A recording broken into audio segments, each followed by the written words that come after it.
Amezi igihumbi bose. Urabona ni mwipapagene kana. Kwakora jewe ayo fise nayo kuko umuntu ngiye kuraba agomba kumeza amafaranga. Amafaranga ahita mpereza. Aje prima atari igihumbi vrema ntago no gutwara prima. Kurabona yuko ameze nabi. Ukumera nabi gute kandi nta meze nta binogo ntaki jewe uko ntwara gukoresha umwanya. Niyo mafaranga noronka atari uko nta kundi reka negereza uwundi. Tegera ko sawi imviyo yashoboye kurabona.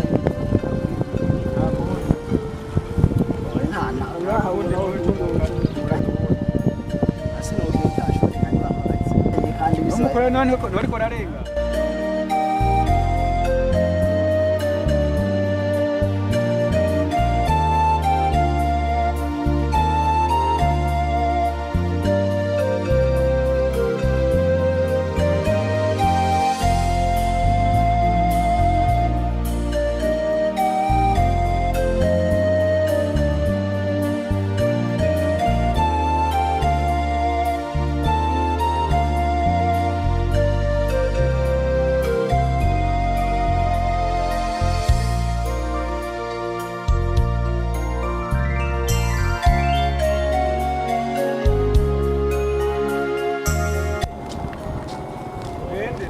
Yengeneye amafaranga bisaba.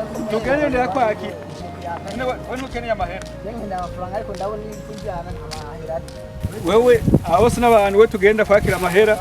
Wajera abumpembe je nikire kuko urabona ko kunisha n'umwanya wakazi. Twashitereka ndakwakira amahera iyi wawe. Nako mu yanyakira he kandi mbona yuko nta n'umuntu ndahabonye nta. Reka ndakwakira amahera. Wavuze kuganzura amafaranga cyo kuza mu taxi vero. Wa mu taxi vero rero uyu narenda muzanye. Kugira ndomye amafaranga. Rero sidosi kinga. Ndarose kinga nta mutaye sizemo. Narinze kutiruka. Ubu nibwo bwenge bwo kuba mu gisagara. Udakoresha ubwenge nk'ubwo mu gisagara ntabwo ushobora kuba.